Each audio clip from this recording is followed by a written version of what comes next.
Bismillahirrahmanirrahim. Assalamualaikum warahmatullahi ta'ala wabarakatuh.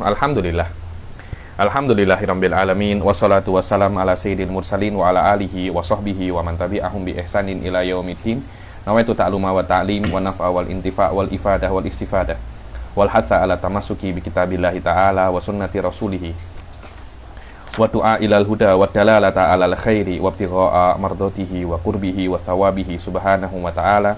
Allahumma faqihna fiddin wa alimna ta'wil. Rabbi shrah li sadri wa yassir li amri wahlul 'uqdatam min lisani yafqahu qawli waj'al li waziran min ahli. Bismillahirrahmanirrahim. Alhamdulillah, kita jumpa lagi di kelas keempat daripada kitab Nadham Johratut Tauhid ini.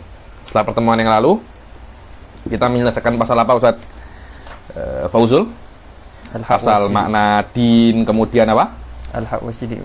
Hah? Al-haq wasidik dan beberapa masail tentang tauhid. Oke, sekarang kita masuk pembahasan yang selanjutnya, yaitu tentang nadham Muhammadul Aqib li rusli Rabbihi. Nadham bait keempat ya nih.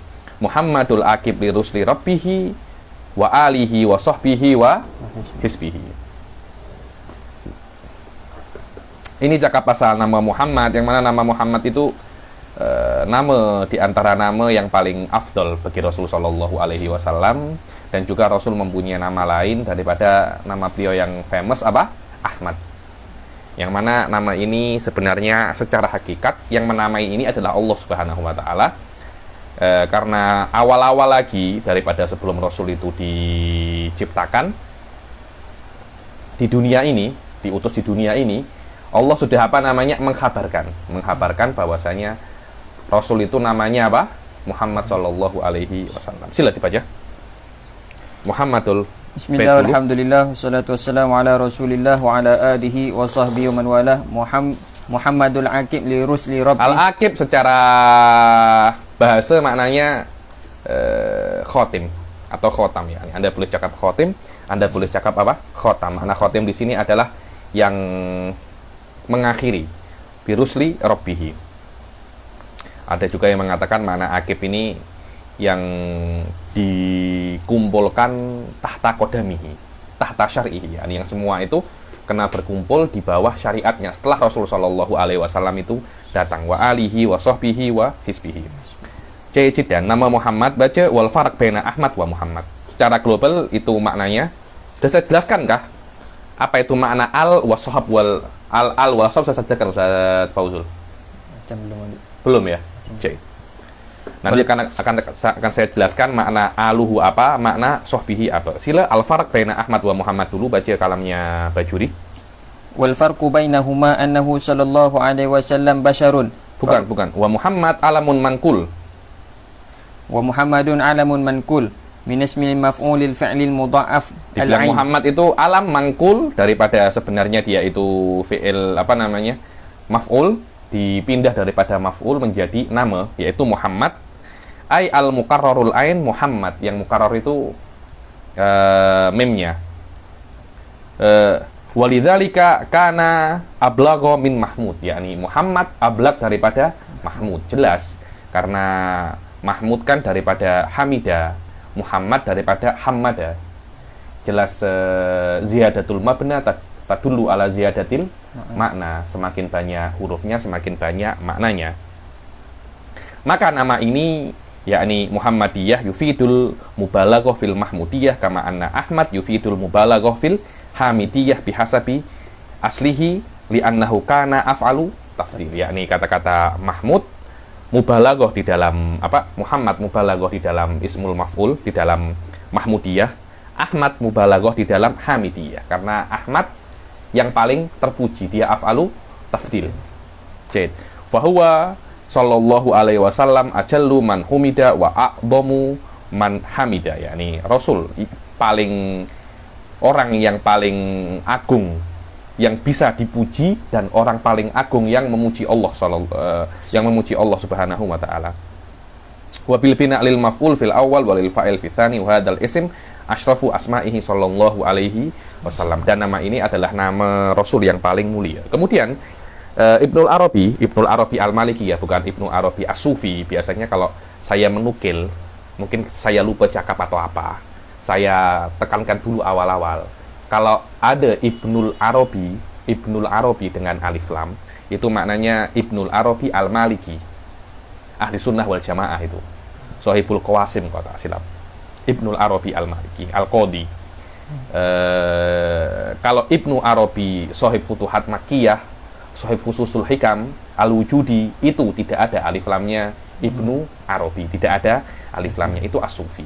Biasanya kalau saya cakap Ibnul Arabi dan saya nisbatkan ke ahli sunnah, ya Ibnul Arabi Al-Maliki. Mungkin saya lupa apa-apa ke depan-depannya saya tak cakap pasal Al-Maliki itu, Anda boleh langsung langsung tahu, nanti jangan dikira oh Habib Ali pun menukil ahli sunnah daripada Ibnul Arabi daripada ahli sunnah, nanti cakap semacam itu. Tapi saya tidak mengkafirkan Ibn Arabi, jangan juga. Ada orang itu ekstrim sini, ada orang itu ekstrim sana. Ibnul Arabi naklan an ba'dihim, bahwasanya Allah itu mempunyai 1000 nama. Begitu pula Rasul juga mempunyai 1000 nama juga. Tidak ada masalah, karena biasanya ziyadatul kathratul asma tadullu ala syarafil musamma.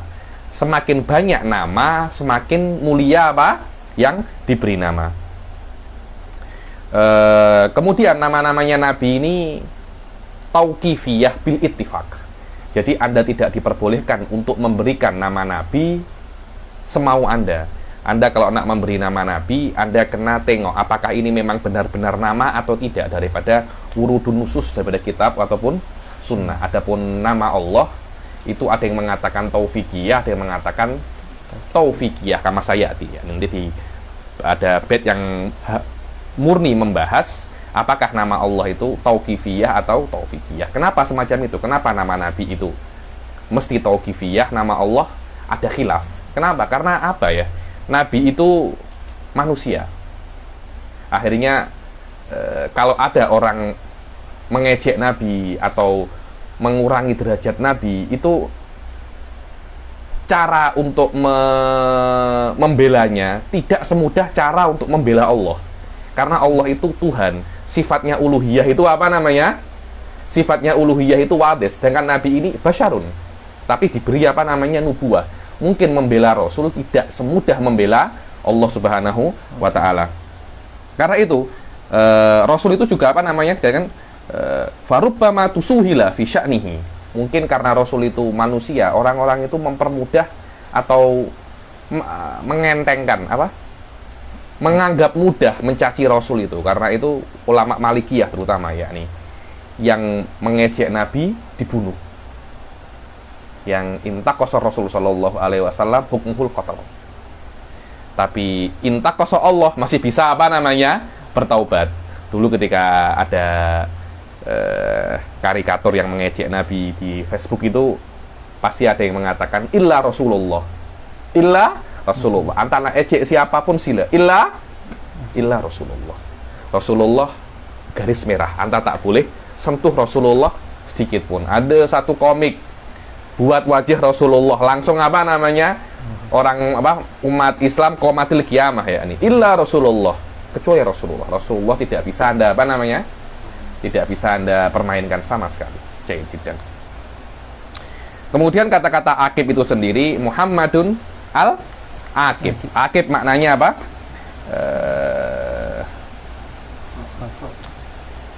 Wa qawluhu al-akib na'tun li Muhammad wa huwa alladhi ya'ti fil akib wa fassaruhu bi annahu alladhi yuhsyarun nas ala qadamihi ay tariqihi wa syar'ihi. Maknanya manusia pada hari kiamat semuanya akan dibangkitkan menurut syariatnya. Menurut syariatnya. Di dalam hadis dikatakan anal akib fala nabiyya ba'di. Aku adalah akib, maka tidak ada nabi setelahku, dengan makna tidak ada seseorang pun yang diangkat nabi setelahku. Tapi kalau ada nabi sebelum Nabi Muhammad kemudian hidupnya setelah Nabi Muhammad, tidak ada masalah. Maknanya akib kena setelah Nabi Muhammad dia belum nabi kemudian diangkat menjadi nabi. Itu namanya apa? Akib. Tak tahu ya di Malaysia ada apa tak ya? Ada kelompok namanya Ahmadiyah yang meyakini bahwasanya ada nabi setelah Nabi Muhammad namanya Mirza Ghulam Ahmad, yang Ghulamiyah itu di India dia. Di Indonesia mungkin ada sekitar 1 atau 2 juta pengikutnya, saya tak tahu. Ada. Yang penting mempunyai masjid jamek, setahu saya semacam itu. Kalau salah kalau dikon. Tapi di Indonesia Ahmadiyah ini ada. Saya tak tahu di Malaysia ada apa tak, saya kurang tahu. Ini adalah hal-hal menurut Islam ya, yang meyakini bahwasanya Rasul Rasul itu bukan akhir anbiya, muskilah. Yakni dia bisa dikatakan ingkar maklum minadin biddarurah. Ingkar maklum minadin biddarurah, karena di antara perkara-perkara yang kena Anda yakini sebagai seorang muslim itu, Anda kena meyakini bahwasanya Rasul itu adalah nabi akhir zaman. Maknanya setelah nabi itu tidak ada nabi yang lain, dan semua agama yang datang sebelum nabi daripada Yahudi dan Nasrani semuanya mansuh dengan datangnya Rasul Shallallahu Alaihi Wasallam. Maknanya Anda tidak boleh beribadah dan menyembah Allah menggunakan agama Nasrani atau agama Yahudi setelah datangnya Rasul Shallallahu Alaihi Wasallam. Semua kena di convert ke agama Islam, dan inilah makna al-aqib. Tidak ada satu nabi pun yang dimulai kenabian setelah datangnya Nabi Muhammad, setelah meninggalnya Rasul Shallallahu Alaihi Wasallam dan setelah datangnya Rasul Shallallahu Alaihi Wasallam. Adapun nabi-nabi yang sebelum datangnya Rasul kemudian ada sampai zamannya Rasul, seperti Nabi Ilyas dan Nabi Isa alaihi salam yang datang akhir zaman, tidak ada masalah. Kenapa? Karena kenabiannya beliau-beliau ini dimulai sebelum datangnya Nabi Muhammad Shallallahu Alaihi Wasallam. Jiddan. Kemudian sudah saya jelaskan apa itu makna Rasul dan makna Nabi ya. Ada khilaf antara Tiftazani wa jumhur ahli sunnah. Kemudian mana yang lebih afdol ala kalami Izzuddin bin Abdissalam. Cuma di sini ada iskal bahwasanya Muhammadul Aqib li Rusli. Nabi Muhammad ini adalah khotim daripada Rasul Rob. Lah, Rasul ini lebih khusus daripada Nabi. Yakni setiap Rasul itu Nabi, dan setiap Nabi belum tentu dia itu Rasul. Maknanya Rasul itu lebih khusus daripada Nabi. Dan kalau tidak ada khusus, belum tentu tidak ada umum. Maknanya Nabi Muhammad itu, beliau nak cakap ya nih. Ada orang iskal dalam bait ini mengatakan bahwasanya Nabi Muhammad itu penghujung para Rasul, tapi bukan penghujung para Nabi. Hadza huwa Mirza Ghulam Ahmad. Paham tak? Nabi Muhammad ini penutup Rasul, bukan penutup Nabi. Nabi boleh ada setelah Rasul. Nabi boleh ada setelah Nabi Muhammad. Setelah Muhammad boleh ada Nabi, tapi Rasul tidak boleh. Khatam Nabiyyin maknanya cincin. Macam semacam itu, so. Cincin. Bukan bukan penutup daripada para nabi. Dan dijawab bahwasanya makna Rasul di sini zikrul khas wa iradatul am. Bahwasanya makna Rasul ay ambiya. Ada juga yang mengatakan makna Rasul di sini adalah sebenarnya ada yang mahdhuf li rusli wa ambiya rabbihi. Jadi tidak ada iskal. Atau menurut pendapatnya Sa'duddin Tiftazani, yang mana maknanya Rasul dan Nabi itu sama. Itu adalah jawaban bagi yang iskal tentang li rusli rabbihi. Kemudian kata-kata Rob sendiri diambil daripada kata-kata robba ya rubu tarbiyatan. Ada yang Mu'tamad Syekh Said Foda dalam kitabnya, dalam takliqat beliau di Syarah Sugro bahwasanya makna Rob, kan ada yang mengatakan dia itu pemilik atau malik, tapi ada juga yang mengatakan Rob daripada tarbiyah. Yang mana Allah Subhanahu wa Ta'ala itu pendidik bagi makhluk-makhluknya. Bagaimana pendidik dan apa makna pendidik? Makna pendidik itu bagaimana seseorang itu menyampaikan orang yang dia didik kepada kesempurnaannya secara nisbi. Saya mendidik Anda manusia, maknanya saya akan menyampaikan Anda kepada kesempurnaan Anda yang bisa Anda sampai sebagai hakikat manusia. Itu namanya apa? Pendidik. Dan harus syai'an fa syai'an, sikit demi sikit. Bukan saya mendidik Anda, esoknya Anda sudah menjadi orang yang paling sempurna. Itu bukan mendidik namanya. Mendidik itu harus syai'an ila kamalatihin nisbiyah. Dan dengan syarat pula tanpa ada saya ambil untung daripada Anda. Allah Subhanahu wa taala mendidik manusia dengan cara menurunkan syariah Islamiyah. Itu didikan Allah kepada manusia. Dengan makna Allah mengatakan kalau Anda nak sempurna, lakukanlah syariat Islam, lakukanlah semua perintahku dan jauhi semua laranganku. Semakin Anda melakukan itu, maka Anda akan semakin dekat kepada kesempurnaan Anda. Setiap Anda sholat akan ada pahala yang menempel pada tubuh Anda. Setiap Anda bermaksiat akan ada dosa yang menempel pada tubuh Anda. Semakin banyak Anda melakukan taat, maka pahala semakin banyak dan Anda akan semakin sempurna. Dan semakin Anda berbuat dosa, semakin banyak dosa itu, semakin Anda berbuat maksiat, semakin banyak dosa menempel pada jiwa Anda dan akan menjauhkan Anda daripada kesempurnaan. Dan itulah makna dalam beberapa hadis bahwasanya kalau ada orang berbuat maksiat, hatinya itu akan ada titik hitam. Dan titik hitam itu perkara yang hakiki, perkara yang wujudi. Wahada ahadu, salah satu daripada dua pendapat ahli sunnah tentang makna dosa dan pahala. Tajassumil amal. Bahwasanya yang namanya amal perbuatan itu perkara yang hakiki. Ada, cuma Anda tak tampak. Jadi dosa dan pahala itu bukan hanya sesuatu yang ditulis di buku amal catatan saja, tidak. Itu mempunyai kesan kepada jiwa Anda sebagai Anda itu manusia. Dan itu yang akan membuat Anda semakin sempurna atau semakin tak sempurna. Dan Allah Subhanahu wa taala menurunkan syariat Islam ini yang sesuai untuk kesempurnaan manusia.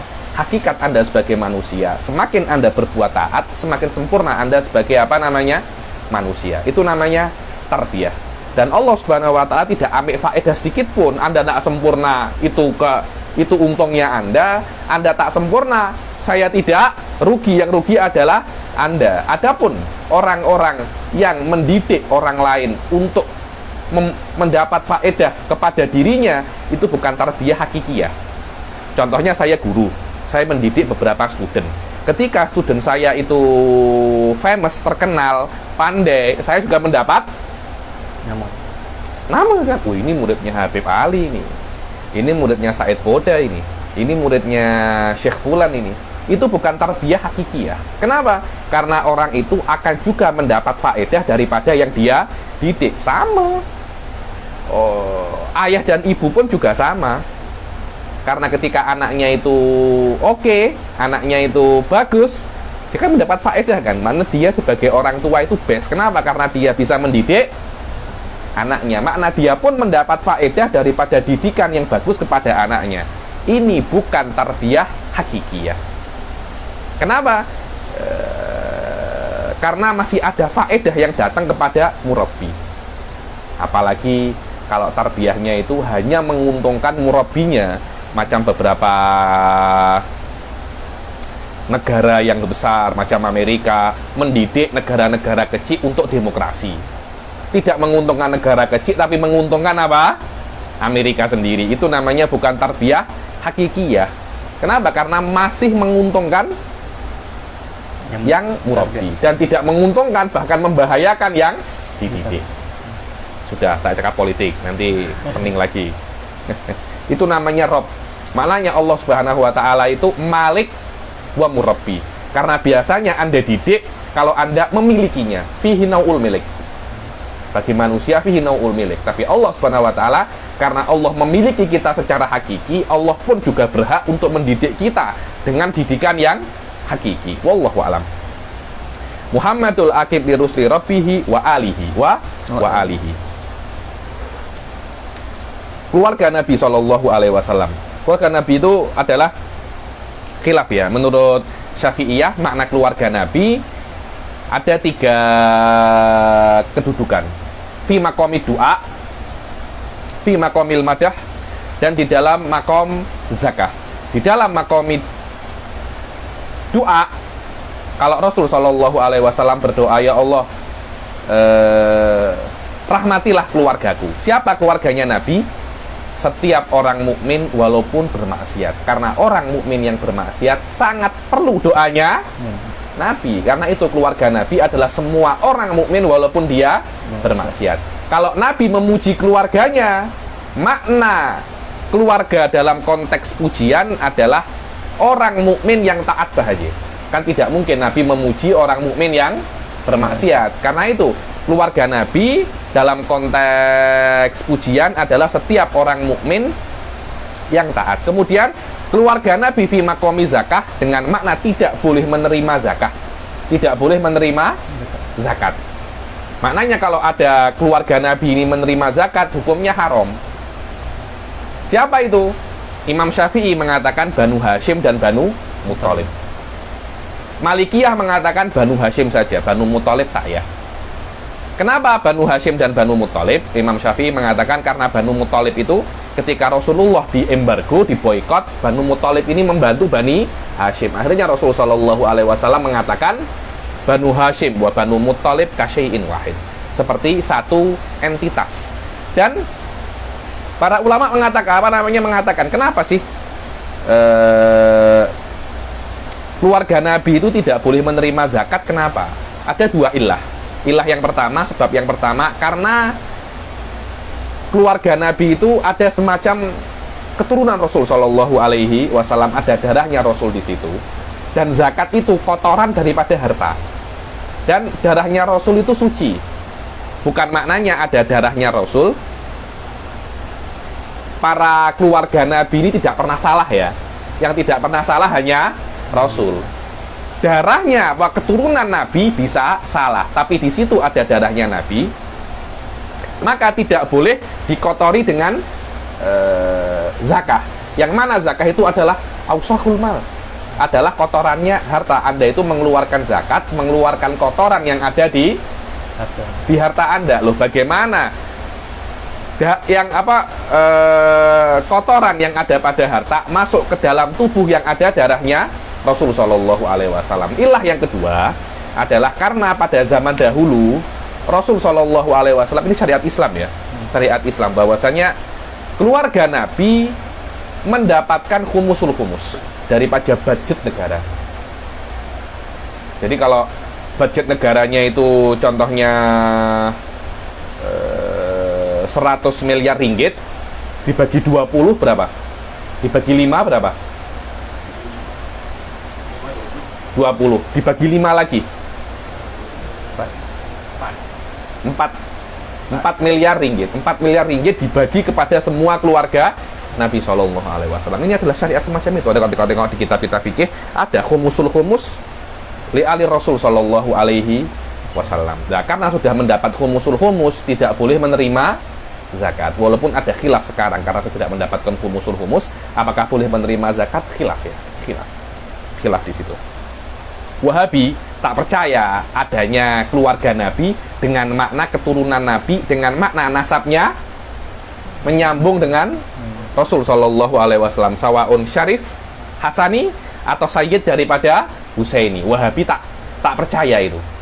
Mereka meyakini bahwasanya keluarga Nabi hanya zaujatuhu saja, istri-istrinya Nabi itulah keluarganya. Adapun habaib atau asyraf, ada khurafat, apa namanya? Khurafat. Saya pun juga keluarga Nabi, macam itu. Ada beberapa video saya tengok semacam itu. Saya kira hal-hal semacam ini dibuktikan daripada beberapa ahadis yang mana para ulama itu mengatakan loh, itu memang ada. Memang ada hal-hal semacam itu. Mungkin babnya itu bukan bab akidah, tapi lebih ke bab dalam fikih atau apa. Karena masalah alun Nabi ini bukan perkara aqaid ya nih. Anda percaya, Anda tak percaya tidak membuat Anda keluar atau masuk Islam. Illa Syiah. Syiah kita lain. Syiah memang akidah mereka tambani alal imamah, yang mesti imamah itu daripada ahlul bait. Wallahu a'lam. Jadi kalau memang mutakalimin cakap pasal keluarga Nabi daripada aspek beberapa kelompok daripada Islam, cakap ini daripada usuluddin.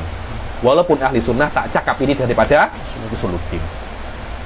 Wasahbihi wasahbihi. Adapun sahabat Nabi, definisi daripada sahabat Nabi dikatakan oleh Syekh Al-Baijuri, baca as-sahabi wa ta'rifuhu, sila wa qauluhu wa sahbihi wal muradu bihi huna as-sahabi wa huwa man ijtama'a bi nabiyyina sallallahu alaihi wasallam mu'minan bihi ba'da al-bi'tsati fi mahalli ta'arufi wa Hadza huwa yani. Apa makna definisi daripada sahabi? Itu adalah siapapun yang berkumpul dengan nabiina, yang berkumpul dengan rasul, sawaun dia tengok rasul atau rasul tengok dia, dan mesti rasul dalam keadaan hidup. Mesti. Orang yang mimpi Nabi tidak dianggap dia itu sahabat. Atau orang yang yaqadhah dengan Nabi tidak dianggap sahabat. Walaupun banyak orang tak percaya yaqadhah itu mungkin ya.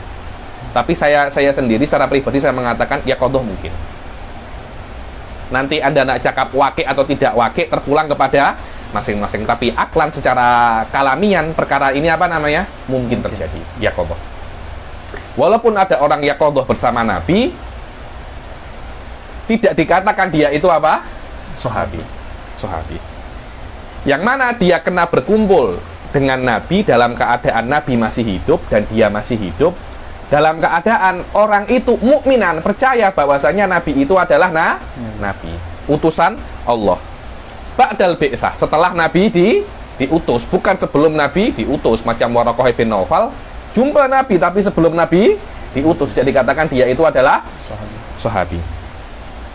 Fi mahalli ta'arufi, yakni di tempat yang bisa berkenalan secara normal, yaitu bumi, bukan di langit. Langit itu bukan Anda berkenalan secara normal, itu bukan tempat orang jumpa langit itu.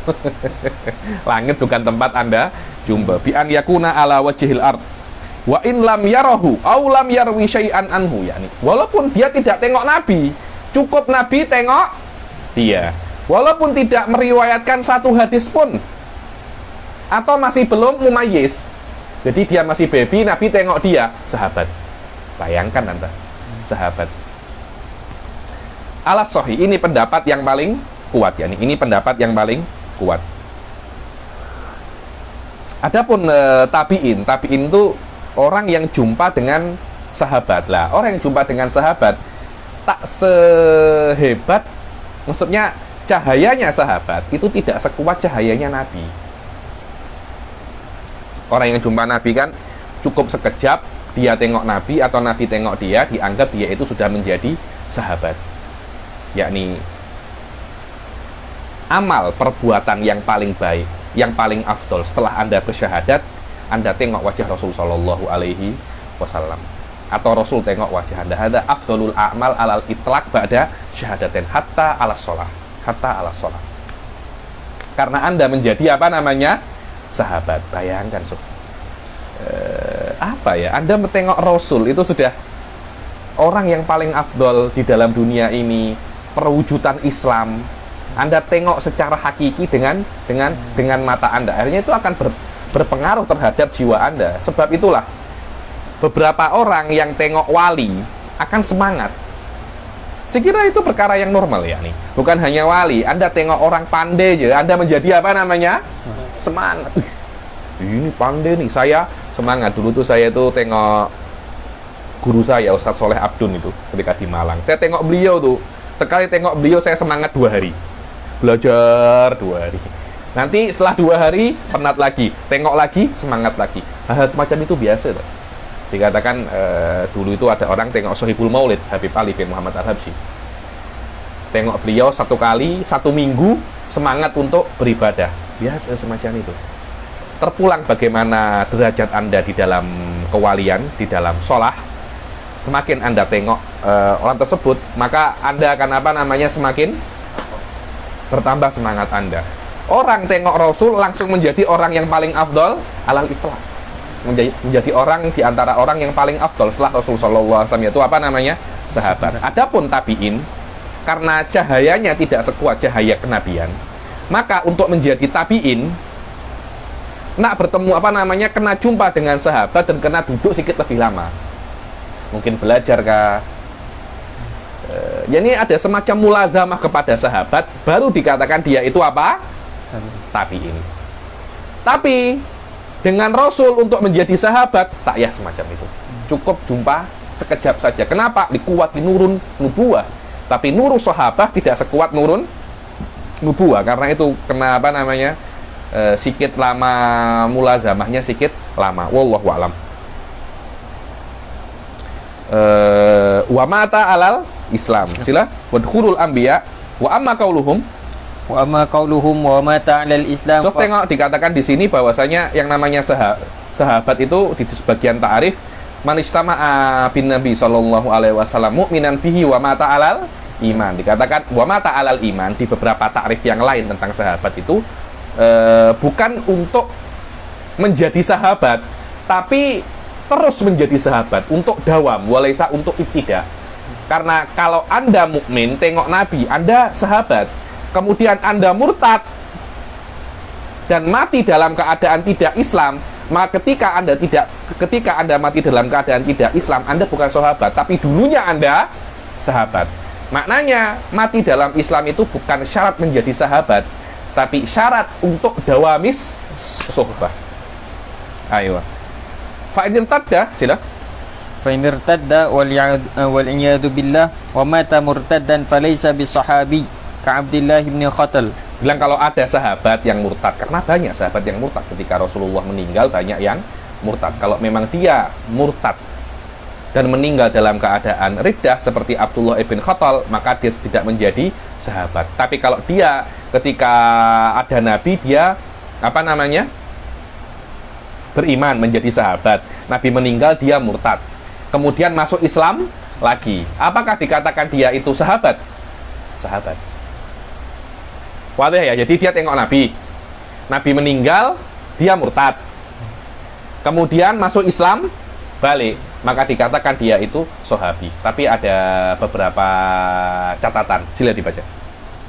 Wa amma man 'ada ila al-imani ka Abdullah bin Abi Sarh fata'udu lahu suhbah lakin mujarradatan 'anil thawab 'indana ma'asyiral Syafi'iyah. Adapun orang yang murtad kemudian kembali lagi kepada iman seperti Abdullah bin Abi Sarh, maka dia akan kembali menjadi sahabat. Akan tetapi sahabat tanpa ada pahalanya. Maknanya Anda tidak mendapat pahala sebagai sahabat. Karena kata-kata sahabi ada pahala yang khas. Anda cuma mendapat nama sahabi, yasduk alaika ta'rifu sahabah, tapi tidak mempunyai pahala sahabat. Gunanya apa ya Habib? Ada gunanya. Apa?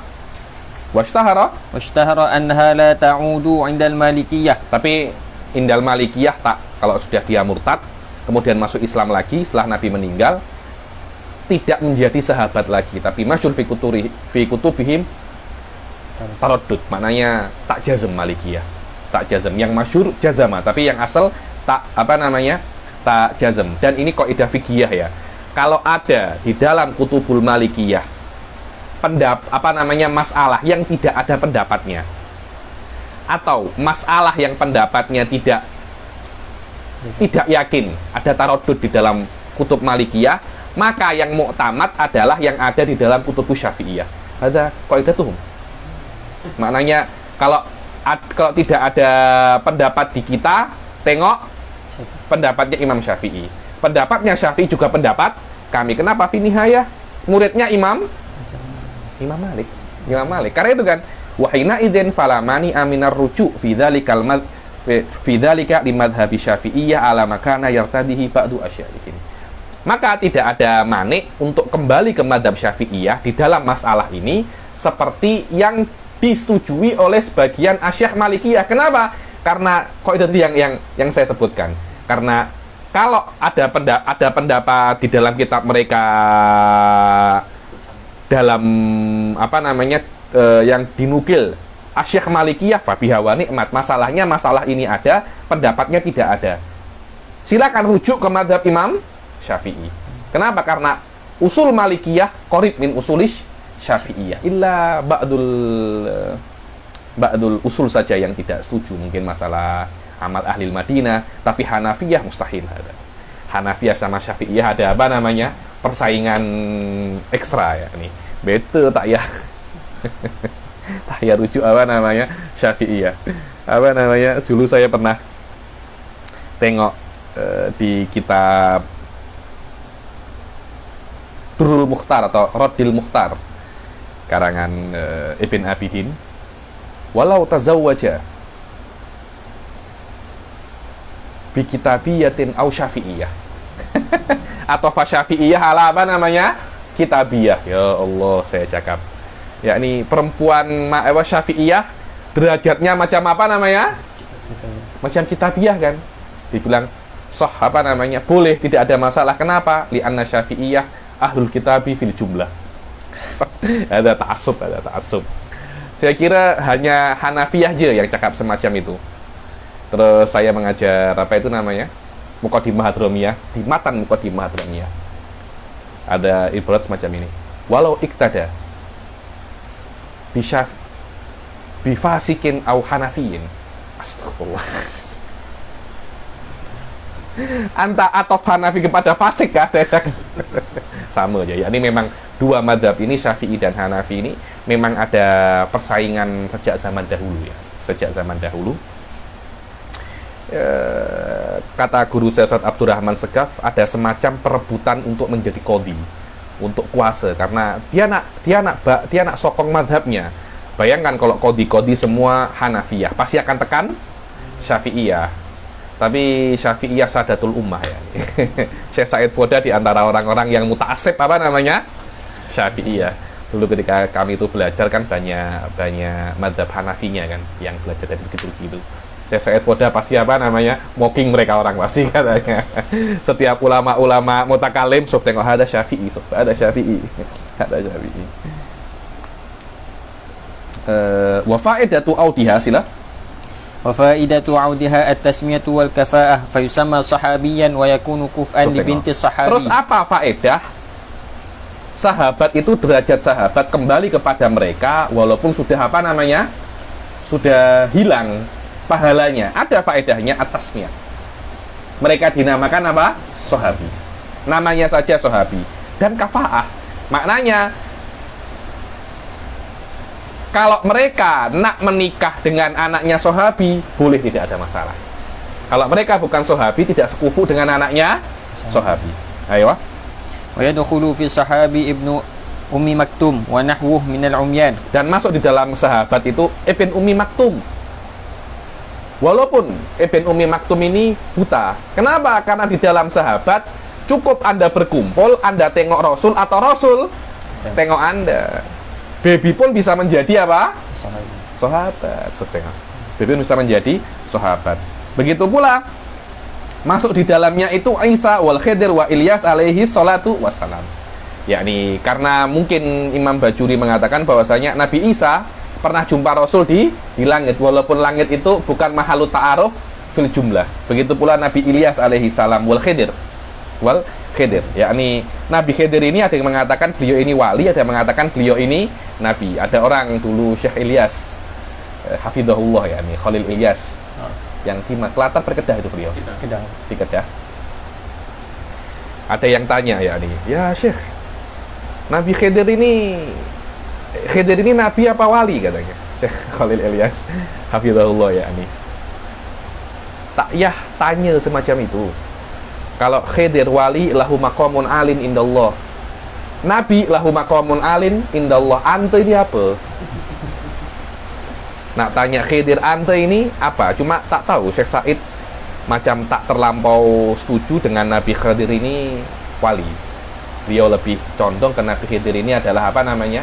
Nabi. Kenapa? Karena pendapat yang mengatakan Nabi Khidir ini wali mungkin bisa membuat orang salah paham bahwasanya wali lebih tinggi daripada nabi. Darajatul wilayah lebih tinggi daripada darajatul nubuwah. Kenapa? Karena Nabi Musa belajar dengan Nabi Khidir alaihi salam. Akhirnya ini wali, ini nabi kena belajar dengan wali. Yani yang mengatakan semacam itu takutnya, yang mengatakan Nabi Khidir itu wali, takutnya ada yang paham semacam ini. Karena itu mungkin Syekh Said lebih condong bahwasanya Nabi Khidir itu adalah apa namanya? Nabi ala kullin sawaun nabi atau wali, hadza laisa min usuli ahli sunnah. Hadza laisa min usuli ahli sunnah. Tapi adakah yang cakap semacam itu? Ada.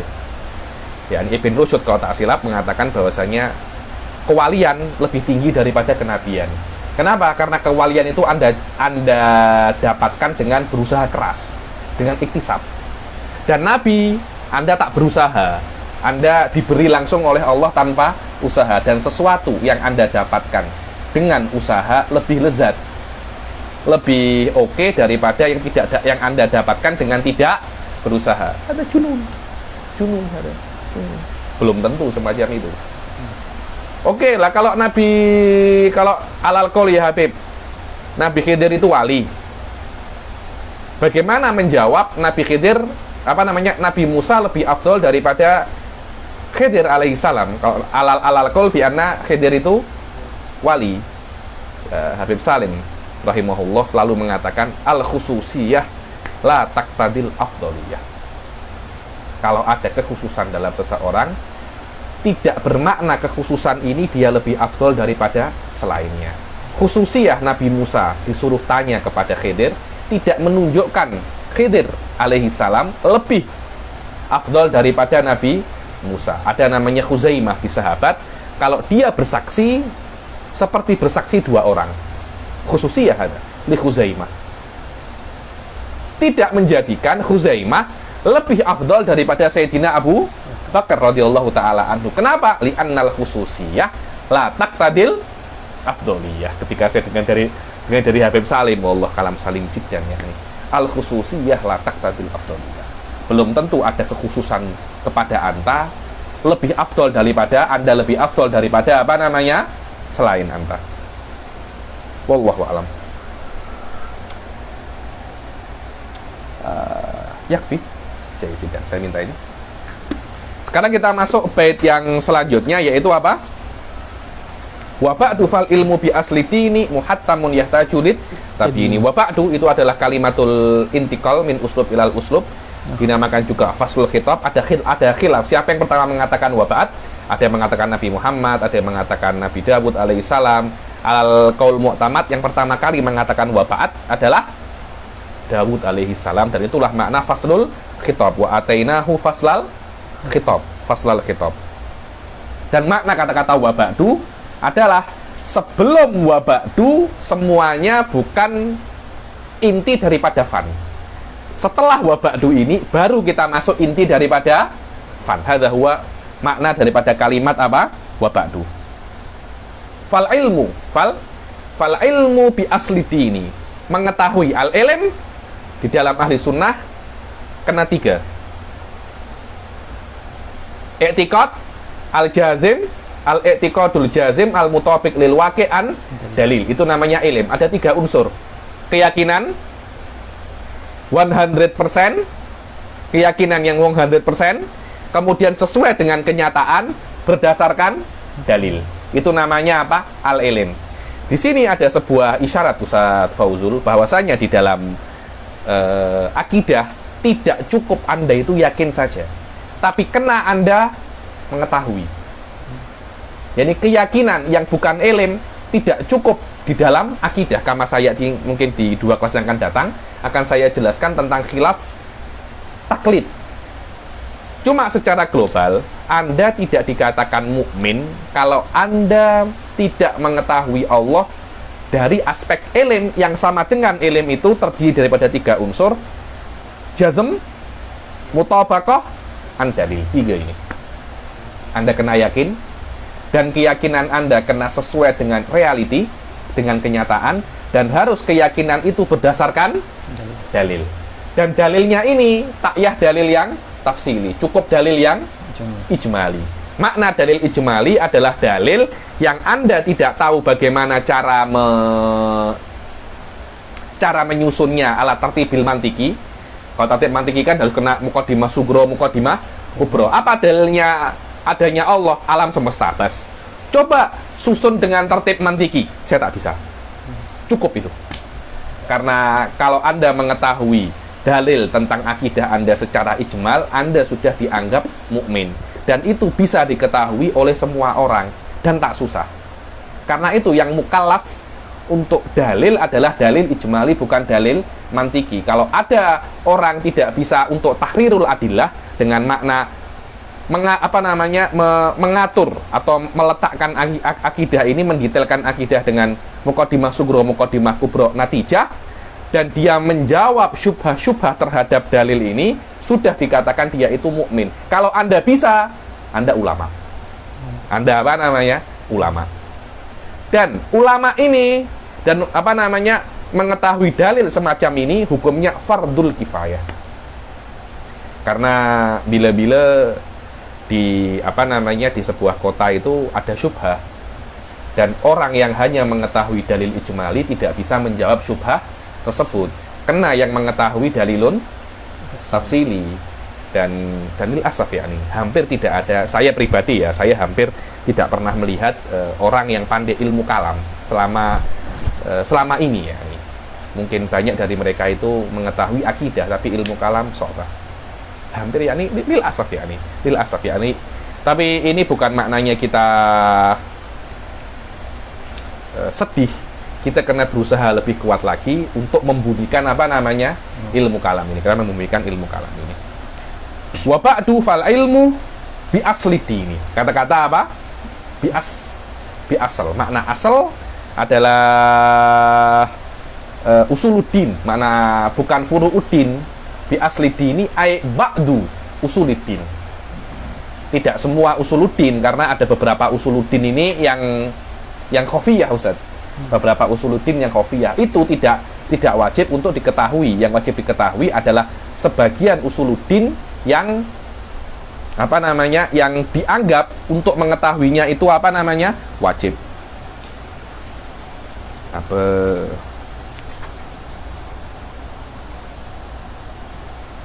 jahit wa ba'du fal ilmu bi asli dini, dikatakan di sini adalah asluddin, bukan mutlakuddin. Yakni Anda sebagai seorang mukmin wajib untuk mengetahui usuluddin, bukan mutlakuddin, karena Anda tidak wajib untuk mengetahui semua agama Islam, semua detail Islam tidak wajib Anda ketahui, karena yang bisa mengetahui semua detail Islam itu Nabi saja. Anda sebagai seorang mukmin muslim hanya wajib untuk mengetahui beberapa usuluddin. Saya pernah tanya kepada Syekh Said Foda itu, ada berapa usuluddin yang wajib diketahui ya bagi Anda seorang muslim? Ya, ini Anda cukup mengetahui akidatul awam, selesai sebagai akidah ya. Cuma beberapa akidah ini yahtajulit tapi ini maknanya akidah ini perlu untuk dijelaskan. Kenapa? Karena akidah minimum beberapa usuluddin yang ada di dalam Islam itu dia tidak jelas. Dia apa namanya tidak jelas, perlu untuk apa namanya dijelaskan, perlu untuk dijelaskan. Karena kalau ada orang yang mengatakan bahwasanya usuluddin ini tidak perlu dijelaskan, ya imma dia itu tidak perlu diketahui karena itu tidak perlu untuk dijelaskan, atau dia bayyinatun binafsihi wa hadza kulluhu apa namanya khata. Makna muhattam ay wajib. Wa ba'du fal ilmu bi asli dini muhattamun yahtajulit tabiini. Jidan.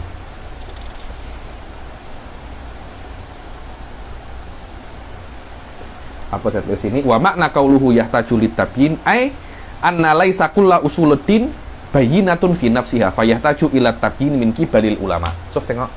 Bukan semua usuluddin itu jelas. Sebagai apa namanya ulama kena menjelaskan sebagian daripada apa namanya usuluddin. Dan kadangkala itu diberikan misal apa contohnya usuluddin yang perlu untuk dijelaskan, kudratillah itu perlu untuk dijelaskan, iradatillah itu perlu untuk dijelaskan. Dan indah ahli sunnah kan tengok ya, wa ba'du fal ilmu bi asli dini muhattamun. Anda kena mengetahui tentang usuluddin. Kata-kata fal ilmu bi asli din ada sebuah isyarah bahwasanya di dalam Islam tidak ada pertentangan antara ilmu dan agama. Tidak ada pertentangan antara ilmu dan usuluddin, tidak ada. Bahkan usuluddin terbina atas ilmu, tidak ada satupun yang bertentangan. Oh, macam mana Habib? Usuluddin alal ilmu, bukannya ilmu ala usuluddin. Ada orang-orang yang semacam ini tak faham apa yang kita maksud dengan apa namanya ilm. Maknanya ilm itu Anda kena mengetahui usuluddin itu bil yakin an dalil. Tidak mungkin ada satupun usuluddin bertentangan dengan akal, tidak mungkin. Karena dua-dua itu tidak mungkin apa namanya bertentangan. Karena usuluddin hanya istilahnya kewajiban Anda untuk meyakini itu terbina atas salah satu daripada kemungkinan yang ada di akal, ya nih. Kemungkinan yang ada di di akal. Dengan makna beberapa syariat seperti sholat atau apa, terbina atas kemungkinan yang ada di akal. Akal boleh sholat 4 waktu, 5 waktu, 6 waktu. Allah memilih apa namanya? 5 waktu. Salah satu kemungkinan dari akal, Anda apa namanya? Wajib untuk Anda yakini dan Anda ketahui. Berbeda dengan Nasrani. Nasrani itu mereka meyakini ada semacam kemungkinan pertentangan antara agama dan ilmu dan akal. Ada pertentangan di situ. Jadi Anda tidak perlu mengetahui usuluddin, Anda cukup meyakini aja. Meyakini aja. Kita tak semacam itu. Keyakinan sebagian daripada ilmu. Maknanya ilmu itu lebih umum, lebih khusus daripada apa? Keyakinan. Anda tidak wajib hanya meyakini usuluddin, tapi Anda kena mengetahui usuluddin. Setelah Anda mengetahui, Anda kena apa namanya? Meyakini. Maknanya i'tiqad mabniun alal ilm, laisa mujarradul i'tiqad. Kenapa? Karena indah ahli sunnah wal Islam secara umum tidak ada pertentangan antara akal dan usuluddin. Wallahu a'lam. Jayid. Fal ilmu bi asli dini muhattamun yahtajulit tabini. Saya jelaskan apa makna din ya. Jayid. Apa yang saya perlu baca di sini? Ilm jahal ta'yah muhattamun ta'yah. Baca fal haqqu halaman 55. Al-aqidah wa hukmuha muhattamun ay hattamahu syari' aujabahu fal haq annal wajib wujuban ainiyan innama huwa dalilul ijmali wa huwa sila bawah kan yang wajib kan muhattamun yahtajulit tabi ini kan mengetahui usuluddin itu wajib, sedangkan kewajiban itu kan sedangkan yang namanya ilmu itu kan terdiri atas 3 perkara. Apa itu? Al-i'tiqad, al-jazm, al-mutabaqah an dalil. Dalil ini apa? Ada dalil itu ijmali, ada dalil itu apa? Tafsili. Apa dalil ijmali? Sila. Fal haqqu anna al-wajiba wujuban 'ainiyan innama huwa dalilul jumli wa huwa al-ma'juzu an takririhi aw halli syubahihi. Apa itu dalil ijmali? Dalil ijmali adalah dalil yang tidak mungkin kita itu takrirnya. Apa itu takrir? Bagaimana Anda mengatur dalil, meletakkan dalil itu seperti muqaddimah sughra dan muqaddimah kubra ala stylenya mantiki, itu namanya takrir. Karena itu kan ada biasanya kalau orang-orang fikih itu kan buat matan, syarah, hawashi, takrirat kan. Apa itu takrirat? Takrirat itu hasil masalah yang ada di hawashi Anda buat ulang, Anda tulis ulang ala syakal muqaddimah sughra dan muqaddimah kubra. Setelah itu Anda tashtagil dengan muqaddimah ini sampai Anda tak perlu untuk melihat asal masalah yang disebutkan oleh hasyiyah atau syarah atau matan. Anda buat ulang masalah-masalah itu ala syakal apa? Muqaddimah sughra, muqaddimah kubra, kemudian tashtagil fi hadhil muqaddimah. Wa hadha huwa asal makna takrirat ya. Hadha huwa takrir. Yang mana ketika Anda itu di dalil jumli, Anda tidak bisa untuk membuat dalil yang Anda yakini tentang keberadaan Allah, tidak bisa Anda buat seperti stylenya manatikoh. Itu namanya ma'juz an takririhi.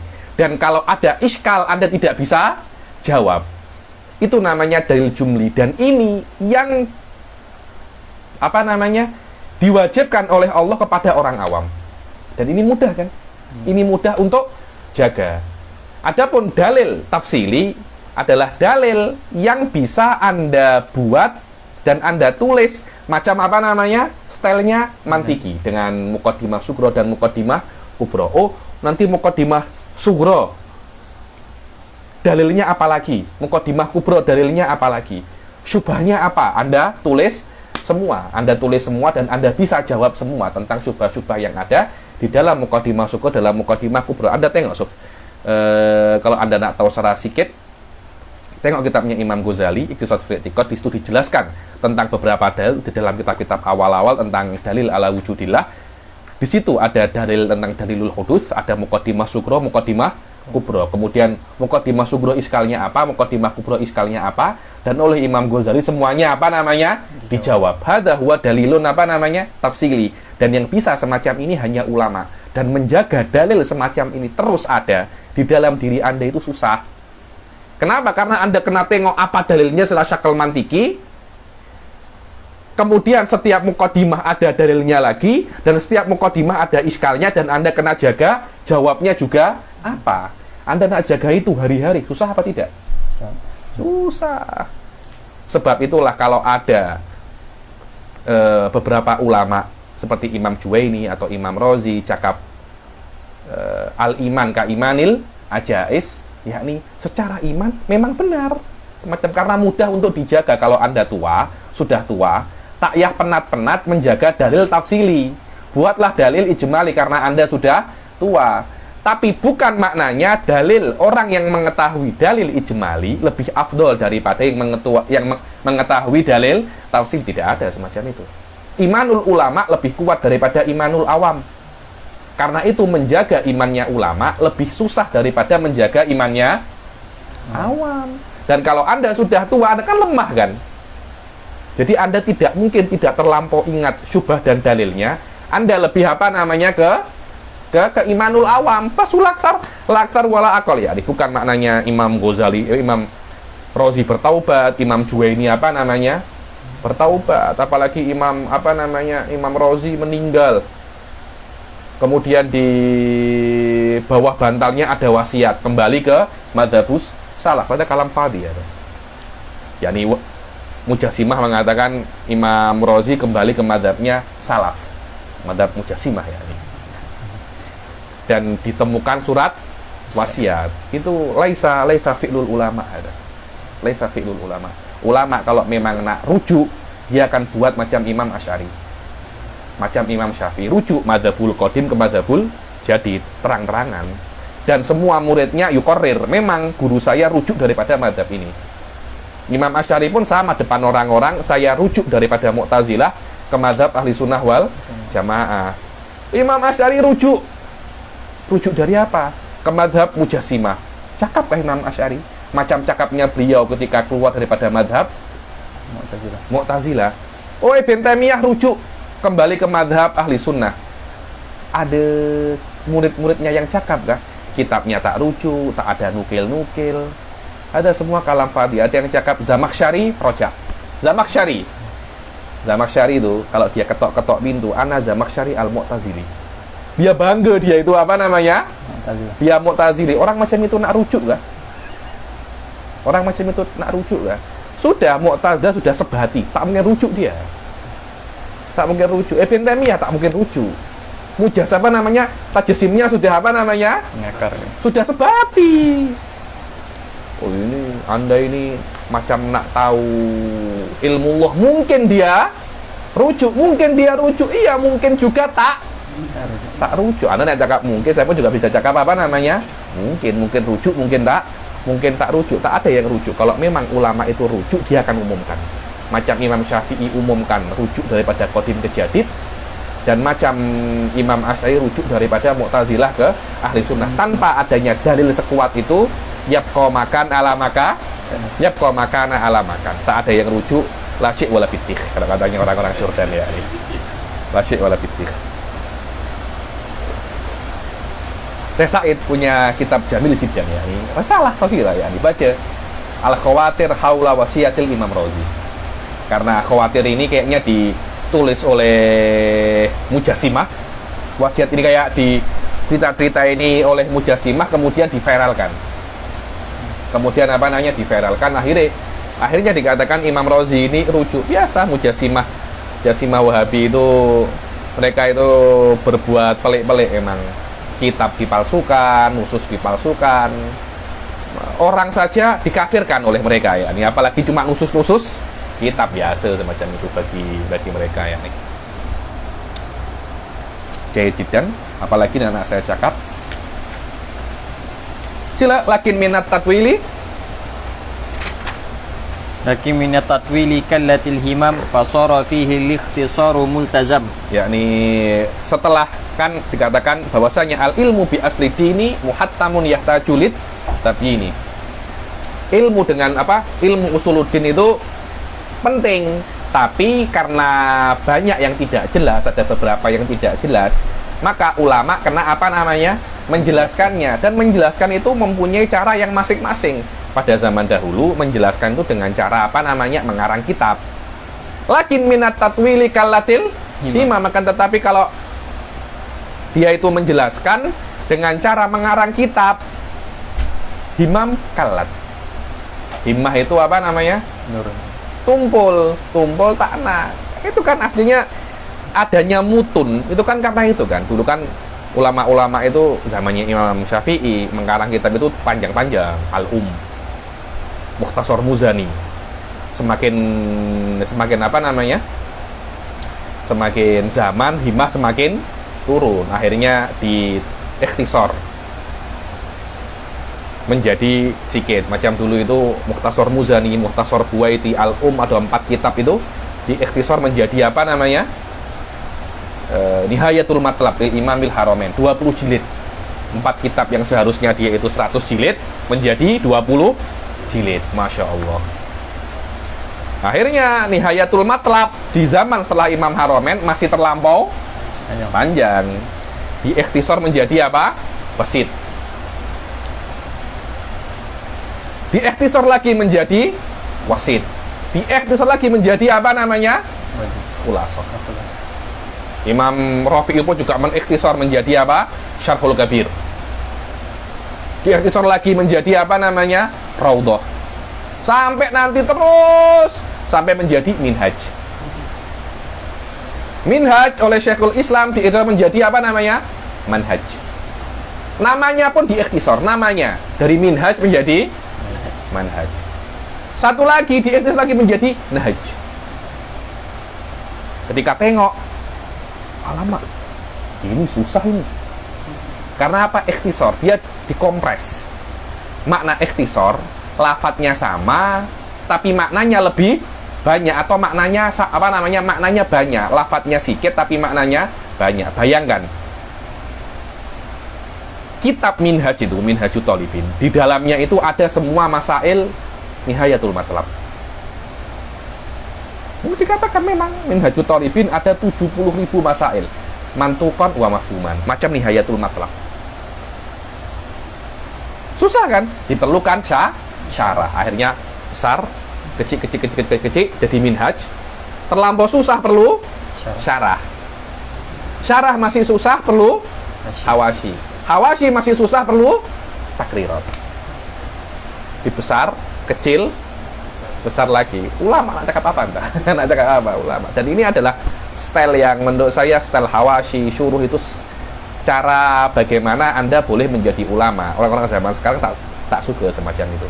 Terus macam mana? Tulis je. Jadi saya nak belajar usul fikih. Tulis pasal usul fikih. Yakni maklumat-maklumat Anda letakkan dengan poin-poin 1, 2, 3 poin. Itu style jami'i, style silabus itu. Saya tak terlampau suka style silabus itu. Better style apa namanya? Style mutun. Karena style mutun itulah thariqah klasikiyah itu yang membantu Anda untuk bisa memahami kalamnya ulama. Adapun stylenya Pala Dakatirah sekarang ini membantu Anda untuk memahami kalamnya Dakatirah. Dakatirah 10 tak akan sama dengan Imam Nawawi, beza ya. Beza ya. Dakatirah 10 Anda susun tak akan bisa mengalahkan satu Imam Nawawi. Saya pun juga calon PhD, saya tahu semacam itu ya. Nih bukannya kita nak meremehkan, tapi ada level imam, ada bukan levelnya imam ya nih. Jadi lakin minat tatwil kallatil himam. Dan pada zaman dahulu para ulama itu mengarang kitab untuk isol maklumat kepada jiwa-jiwa manusia. Dan memang tugasnya ulama itu bukan mengarang kitab, bukan. Tugasnya ulama itu menjelaskan agama, menjelaskan ta'alim atau ajaran-ajaran agama, dan menyampaikan ajaran agama itu kepada manusia. Dan pada zaman dahulu cara menjelaskan dan isol ini lebih ke mengarang kitab. Akhirnya kalau memang ada cara-cara yang lain yang lebih mudah dan lebih oke, lebih to the point untuk menjelaskan agama itu, misalnya dengan tadris, sekarang mungkin dengan live semacam ini, letak YouTube, letak Facebook, tulis-tulis di status, tulis-tulis di post di Instagram, itu adalah kewajibannya para ulama. Kenapa? Karena itu adalah wasilah untuk menyampaikan kepada manusia ajaran-ajaran agama. Sebab itulah Anda akan tengok beberapa ulama seperti Izzuddin bin Abdissalam tak banyak karang kitab. Kenapa? Karena pada zamannya mungkin mengarang kitab bukan wasilah asasiyah, wasilah yang paling best untuk isolul maklumat. Tapi muridnya Izzuddin, jangan Anda cakap, banyak muridnya itu ulama kibar mujtahidun. Adun ibn Daqiqil Id, daripada muridnya Izzuddin bin Abdissalam, murid-muridnya Izzuddin ulama, beliau merasa bahwasanya tadris pada zaman saya adalah wasilah isol maklumat yang paling kuat daripada mengarang kitab. Mungkin sekarang wasilah yang paling kuat daripada mengarang kitab adalah menjadi tiktokers. Mungkin kalau ada orang istimbat semacam itu, silakan, tidak ada masalah. Yang penting tiktoknya syar'i. YouTubersnya syar'i, tidak ada masalah. Hadza huwa wadifatul ulama, isol al maklumat, isol maklumat ila qulubin nas. Cara terpulang kepada masing-masing. Kelihatannya pada zamannya siapa itu namanya, Syekh Lakoni ini, banyak yang mengarang kitab, dan ada yang mengarang mutawal, ada yang mengarang mukhtasar. Dan ketika karangannya itu mutawal, panjang, membuat orang-orang itu himmah mereka, semangat mereka untuk belajar itu kalat, tumpul. Tak lagi. Satu halaman 7 hari. Ada kan, saya tengok ada orang itu mengajak belajar Jauharah ini, kitab ini 10 tahun.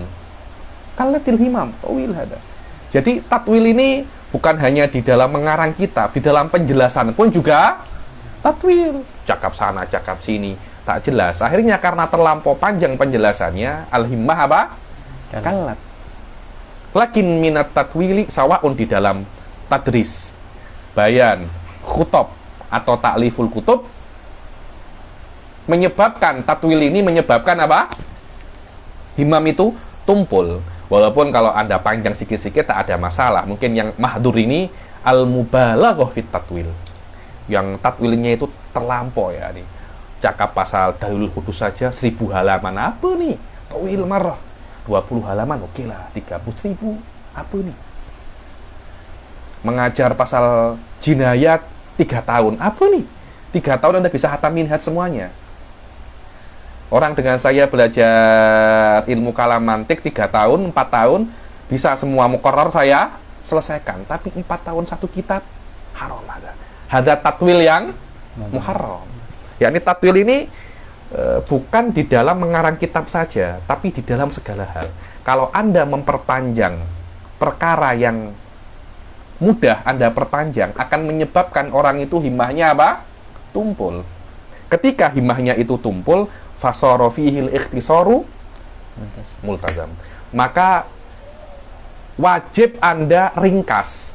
Apa itu ringkas? Ringkas itu kalau tatwil kan lafadznya panjang, maknanya sikit. Itu tatwil namanya. Lafadznya panjang, maknanya sikit. Itu tatwil. Ikhtisar, maknanya sikit.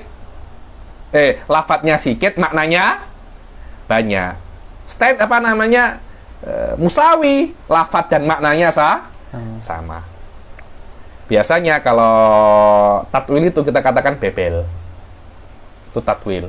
Cakap 1 jam, Anda bisa rangkum 1 menit. Yang 59 menit itu apa? Kalam fadhi. Omong kosong semuanya. Mukhtasar biasanya mukhtasar itu disebut juga dengan mutun. Mengapa dengan mutun? Apa dikatakan di sini? Ada definisi. Wat tatwil ada ul maksud bilafdin zaidin alal muta'aruf. Hadza huwa. Baca.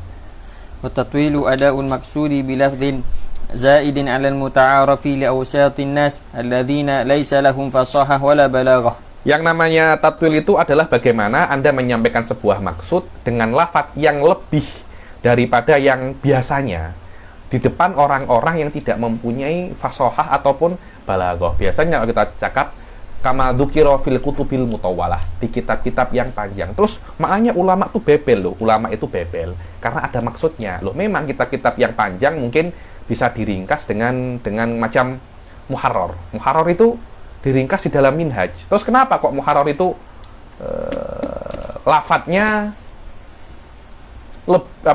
lafadznya banyak tapi maknanya sedikit. Kadang-kadang ulama itu mengarang kitab mutawalah, kutub mutawalah ada maksudnya. Kenapa? Agar kalamnya itu bisa difahami. Loh, kutubul mutun ada aibnya. Dibilang di fikih itu ada yang namanya masail al-mustaqsiyah, masail al-awisah. Jadi masalah-masalah yang hampir mustahil untuk difahami. Kenapa itu terjadi? Al-Imam Juwaini di dalam muqaddimahnya Nihayatul Matlab, dia itu mengatakan bagaimana sejarah masail awisah itu terjadi. Karena orang-orang yang dulu masail-masail dulu ditulis oleh para a'imah fi kutubil mutawalah dengan lafadz yang sedikit bebel tapi jelas. Yang mana lafadz itu dan masail itu dianggap jelas oleh para ulama, di skip. Karena makna ini jelas untuk mereka, tapi tidak jelas untuk kita. Ketika kita baca, ada muqaddimah yang miss. Loh, ini masail ini macam ada yang kurang. Apa ini? Yaitu bebelnya ulama itu. Jadi ulama itu bebelnya mempunyai maksud. Apa maksudnya? Lil bayan. Karena ada orang yang otaknya bebal macam kita. Kalau dengan mukhtasar kita tidak akan paham. Kenapa namanya? Panjang ya. Yang panjang. Dulu Ustaz Abdurrahman Segaf, guru saya itu selalu mengatakan kalau Anda tidak paham di I'anatul Thalibin atau di Minhaj, coba baca di Asnal Mathalib. Di situ masalah akan dijelaskan lebih panjang, lebih bebel istilahnya, lebih panjang. Kenapa? Karena memang diletakkan untuk orang yang tidak paham di dalam kutub mukhtasara. Jadi belum tentu mengarang mukhtasar itu baik, belum tentu. Terpulang kepada hajat zaman masing-masing. Pada zaman dahulu mungkin terlampau panjang, akhirnya orang malas. Tapi kalau terlampau singkat, Anda malah menjadi tak paham. So, tengok. Sebab itulah ada ada faedahnya masing-masing dan ada keistimewaan masing-masing. Fasara fihil ikhtisaru multazam. Adapun apa? Wa amal ikhtisar, sila. Wa amal ikhtisaru fa huwa ada'ul maqsudi bi aqalla min al-ibaratil muta'arafah. Dibilang Anda menyampaikan maksud dengan lafadz yang lebih simple, lebih sedikit daripada yang dipakai. Mutun.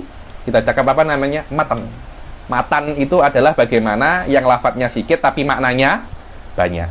Wal musawah ada ul maksud bilafdin musawin lid muta'arif. Adapun musawah itu bagaimana Anda menyampaikan maksud dengan lafadz yang sama dengan yang dipakai oleh orang-orang pada umumnya. Jayid. Wal makna fasara fi hadzal fan ta'lifan wa tadrisan al-ikhtisar multazam. So, tengok. Jadi tatwil itu bukan hanya di dalam taklif, tadrisnya pun juga bermasalah. Kalau Anda mengajar saya tengok orang-orang pada zaman sekarang ini kalau mengajar itu macam lama sangat.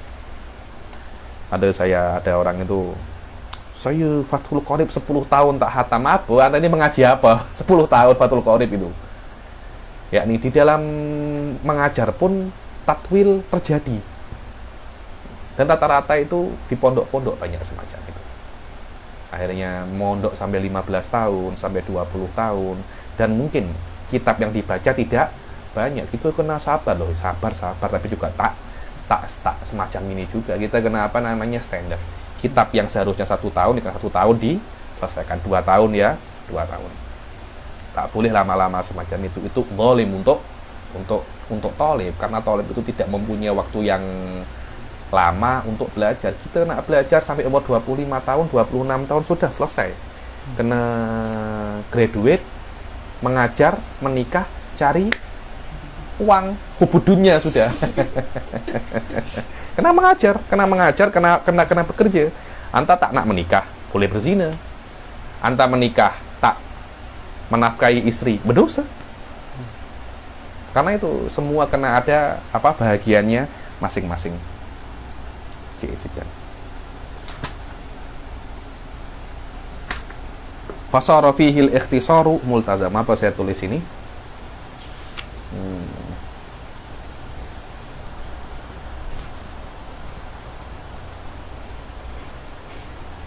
Sama saja. Intinya, kewajiban para ulama itu bagaimana menyampaikan ulumuddin, terutama usuluddin kepada nufusul ulama. Adapun mengarang kitab tatwil ataupun ikhtisar, ada terpulang kepada masa masing-masing. Ada di sebuah masa perlu Anda mengarang mukhtasar, ada di sebuah masa Anda perlu mengarang apa namanya?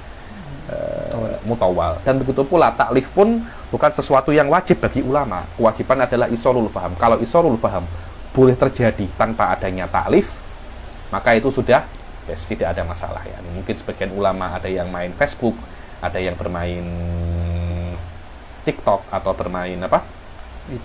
YouTube tidak ada masalah. Selama itu semua bisa menjadi apa? Untuk isolul faham. Wallahu a'lam. Jahid. Saya sudah penat. Jahid. Nakifilahuna ya nih. InsyaAllah yang akan datang kita akan masuk wahadihi urjuzatun laqabtuha. InsyaAllah saya usahakan esok ini ada kelas, karena 2 minggu yang lalu saya saya tak boleh mengajar karena sakit, dan akan saya ganti InsyaAllah esok Ahad ya. Nih kita akhiri sampai sini. Wabillahi taufiq wal hidayah wa ridha wal inayah. Assalamualaikum warahmatullahi taala wabarakatuh.